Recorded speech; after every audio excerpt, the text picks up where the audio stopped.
The 10 most disturbing secrets concealed by the OK Corral gunfight in historical accounts. The gunfight at the OK Corral, a mere 30 seconds of turmoil that epitomized the Wild West, raises questions about the veracity of the narratives surrounding it. What if the accounts you have heard are misleading? In this presentation, we will delve into the depths of history to uncover 10 unsettling truths that have been concealed from the public. We will explore the darker side of Wyatt Earp's actions, the blatant hypocrisy of the so-called heroes of Tombstone, and the startling conspiracy that transformed a quiet area into a scene of carnage. Why did 2,300 individuals grieve for those labeled as outlaws? What sparked a war from a single stagecoach robbery? Furthermore, why was the actual conflict not even located at the OK Corral? This narrative transcends the simplistic dichotomy of heroes and villains. It reveals a hidden saga of avarice, treachery, and revenge that America has sought to erase from memory. Prepare yourself. By the conclusion of this video, your perception of the Wild West will be irrevocably altered. Before we commence, please take a moment to like and subscribe to our channel to bolster our community. The Old Kindersley. The OK Corral functioned as a livery stable on Fremont Street in Tombstone from 1879 to 1888. Interestingly, the infamous confrontation associated with its name did not actually occur within or near the corral itself. Instead, the violence transpired in an empty lot next to C.S. Fly's photography studio and boarding house, located 6 storefronts away from the corral. During this time, Doc Holliday, the notorious gunslinger suffering from tuberculosis who had forsaken his dental practice, was residing at Fly's boarding house. Ike Clanton, a key provocateur of the altercation, sought refuge in Fly's studio during the gunfire, as did Cochise County Sheriff John Behan, the one individual who could have potentially averted the violence. Notably, Fly's photographs of Tombstone from the late 1800s are now considered invaluable for the study of the Wild West period. Although Fly did not capture the battle or its aftermath, he played a minor yet significant role. He extracted firearms from the mortally injured Billy Clanton. The reason the gunfight became associated with the OK Corral remains unclear, but it is probable that the altercation near Fly's photography studio and boarding house lacks the same appeal. At its most chaotic, Tombstone, Arizona, was a volatile center of conflicting factions and rising tensions on the brink of explosion. The town was equally infamous for its lawlessness. In the late 1870s and early 1880s, it featured 2 dance halls, more than 20 saloons, a dozen gambling establishments, and, as one local Riley observed, precisely 2 Bibles. Tombstone originated from a solitary silver claim. In 1877, prospector Ed Schifflin left an Arizona military camp, seeking fortune in the Dragoon Mountains. Friends warned him that, given the large Apache population in the vicinity, he might as well be digging his own grave. Nevertheless, he defied the odds, discovering a rich silver vein he named Tombstone.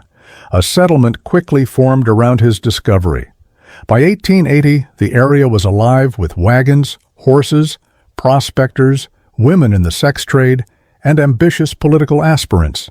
Brothels and saloons flourished. Miners also prospered. For 7 years, wealth was extracted from the ground until rising groundwater halted operations. Tombstone experienced repeated cycles of boom and bust, later earning the moniker "the town too tough to die" for its resilience during the Great Depression. The Earp brothers, Wyatt, Virgil, and Morgan, along with John Henry "Doc" Holliday, are frequently depicted as the heroes of the shootout, while their adversaries, the Cochise County Cowboys, are portrayed as mere outlaws. However, the truth is considerably more complex. Notably, Wyatt Earp, the most renowned figure, arrived in Tombstone as a fugitive seeking to escape justice, with the intention of capitalizing on silver. In his early years, Wyatt committed theft of a horse within indigenous lands, escaped from custody, and wandered through various towns and brothels. The leaders of the cowboys, Tom and Frank McClory, originated from Iowa in search of economical grazing grounds for their livestock. They were no more unscrupulous than many other ranchers who migrated westward during the 1870s and 1880s, motivated by the belief in manifest destiny. The conflict between the Earps and the cowboys was partly fueled by ordinary ambitions. The cowboys supported Sheriff Behan, while Wyatt aspired to attain Behan's position. At the same time, Virgil Earp, who served as the acting marshal of Tombstone, rigorously enforced gun control regulations, a stance that was unpopular among the armed cowboys. This inevitably led to heightened tensions, yet the narrative lacks definitive heroes or villains. It is a tale of driven individuals seeking power and profit on the precarious frontiers. In March 1881, 7 months before the infamous shootout, masked robbers executed a heist on the Sandy Bob stagecoach. The Earps accused the McClory brothers of masterminding the robbery, while the McClorys firmly believed that the Earps and Doc Holliday were behind it. During this time, Virgil Earp engaged in secret negotiations with cowboy member Ike Clanton. In an effort to enhance his tough-on-crime reputation ahead of the elections, Virgil promised Ike the full reward for capturing outlaws, without questioning Clanton's methods. Clanton consented, but the plan fell apart when targets King, Leonard, and Crane were killed before Virgil could apprehend them. Subsequently, Wyatt Earp, who was also seeking political office, proposed a scheme to Ike Clanton involving a staged stagecoach robbery. Wyatt and Holliday would intimidate the faux robbers, ensuring that no one was harmed. Clanton dismissed the idea, further escalating the hostility between the two factions. Tensions reached a boiling point in early October when the Earps arrested cowboys Frank Stillwell and Keith Spence for robbing a Bisbee stagecoach, prompting the cowboys to vow revenge. Retribution was swift. Although Wyatt Earp frequently garners attention in cinematic portrayals and narratives of the gunfight, historians predominantly contend that Virgil Earp was the genuine pillar of this frontier confrontation. Virgil had served as a Union infantryman during the Civil War before rejoining his brothers, Wyatt and Morgan, in the West. He established a reputation as a pragmatic officer, obtaining law enforcement positions in Prescott, Arizona, and subsequently in Tombstone. His objective there was to mitigate the series of stagecoach robberies afflicting the area, supported by his remarkable marksmanship. On the critical day in October 1881, when violence was imminent, Virgil attempted to alleviate tensions by insisting that the cowboys relinquish their firearms. Despite his demands, they refused. Gunfire ensued, and Virgil continued to fire even after sustaining a leg wound. While Wyatt's legend eclipsed his, it was Virgil, tempered by warfare and duty, who exemplified determination amidst turmoil, prioritizing order over personal glory. His conduct that day highlighted the resilience of a lawman operating in a lawless environment. The exact firearms utilized in the OK Corral gunfight remain uncertain, although experts largely concur that they were black powder weapons. The dense smoke produced by these firearms would have exacerbated the chaos of an already tumultuous encounter. Over the years, antique firearm dealers have profited significantly from auctions of weapons purported to have been present during that event. For instance, a Colt 45 single-action revolver, allegedly belonging to Wyatt Earp, fetched $225,000, while a shotgun supposedly used by Holliday sold for $150,000. Nevertheless, the authenticity of these weapons is still debated. Lawmen of that period typically carried single-action revolvers, and it is believed that Holliday utilized a 10-gauge double-barreled shotgun that Virgil had gifted to him. The cowboys asserted that they were unarmed during the shootout, with the exception of Ike Clanton and Billy Clybourne, who escaped. However, this claim was clearly false. Frank McCleary and Billy Clanton were found dead at the scene, each holding Colt Frontier revolvers. It is highly likely that Tom McCleary's death resulted from Holliday's firearm, as his body bore at least 12 buckshot wounds. Virgil's efforts to disarm the group evidently failed.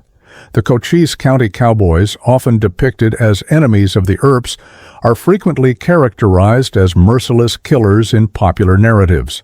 Nevertheless, many locals viewed them not as malevolent figures, but rather as troublesome instigators. At their height, this loosely structured group, consisting of approximately 300 members, primarily engaged in livestock theft and minor offenses. They traversed Arizona's settlements, brandishing firearms to intimidate residents, especially women, children, and clergy. Their rivalry with the Earps escalated as the lawmen sought to assert control over the group. Between 1879 and the 1881 confrontation, a series of skirmishes, horse thefts, vendettas, and retaliatory actions painted the McClearys, Clantons, and their fellow cowboys in a negative light. However, historical accounts may be misleading. Ike Clanton, often portrayed as the primary villain of the narrative, operated a small restaurant. In contrast, Tom McCleary was unarmed during the shootout, prompting further inquiry. Were the cowboys genuinely the nefarious villains of legend? Evidence indicates that their reputation for malevolence may have been exaggerated, with their actions being more boisterous than brutal, a chaotic consequence of frontier existence rather than premeditated malice. Most narratives surrounding the OK Corral incident attribute the violence primarily to cowboy Ike Clanton, who, according to legends, repeatedly threatened to kill the Earps for interfering with his cattle rustling activities. In the days leading up to the confrontation, tensions heightened as the cowboys, the Earps, and Doc Holliday engaged in heavy drinking while trading insults and threats. Clanton was allegedly overheard in various saloons, expressing his desire to kill the Earps once he obtained a weapon. However, Clanton was known for making hollow threats, and according to his family's accounts, it was the Earps and Holliday who were the real aggressors, reportedly robbing stagecoaches without facing any repercussions and targeting the Clantons and McClearys whenever possible. The truth likely incorporates elements from both sides. What is indisputable is that after a night filled with drunken bravado, the Earps and Holliday confronted Clanton's group in a historic shootout that resulted in the death of Ike's brother Billy and solidified Ike's reputation as a coward. Despite his claims of being an expert marksman, he fled the scene and subsequently pressed charges against the Earps and Holliday, all of whom were acquitted. Ironically, Ike Clanton met his demise in 1887 during an encounter with law enforcement. Wyatt Earp famously described the Cochise County cowboys as aimless outlaws and cattle thieves. Nevertheless, the town held a grand ceremony to honor Billy Clanton and Tom and Frank McCleary, attracting over 2,300 mourners for the day-long memorial. The funeral procession extended 2 blocks, featuring 300 individuals on foot, 22 carriages, and numerous horseback riders. A brass band led the mournful march to Boot Hill Cemetery, named for its occupants who died violent deaths, often with their boots still on, in conflicts of the frontier. While many tales from the Wild West are greatly exaggerated, the events surrounding the OK Corral shootout were marked by remarkable lawlessness. In the months leading up to and following the incident, not a single individual faced criminal charges. Bandits plundered stagecoaches without facing justice, or, like the alleged suspects in the Sandy Bob robbery, were killed before they could stand trial. Justice became a matter of personal vendetta. Following the acquittal of the Earps and Doc Holliday for the killings of Billy Clanton and the McCleary brothers, Morgan Earp was murdered in a saloon. In response to his brother's assassination, Wyatt vowed vengeance, assembling a posse that embarked on a ruthless campaign, executing Frank Stillwell and his accomplices without compassion. This raises the question, was this an act of justice or merely bloodshed cloaked in authority? The confrontation at the OK Corral was not a clash of heroes and villains. Rather, it was a volatile mix of greed, ambition, and deceit, resulting in the deaths of 3 men, a fractured community, and a legacy founded on tragedy. Consider this. If Virgil was indeed the genuine hero, why has history overlooked him? If the cowboys were not the villains they are portrayed to be, why does Tombstone continue to profit from their notoriety? And if the infamous gunfight did not even occur at the OK Corral, what other narratives have we been misled to believe? The reality lies buried far deeper than mere silver. Which revelation impacted you the most? Was Wyatt Earp a true hero or the most cunning swindler of the Wild West? What unsavory truths does your own hometown conceal?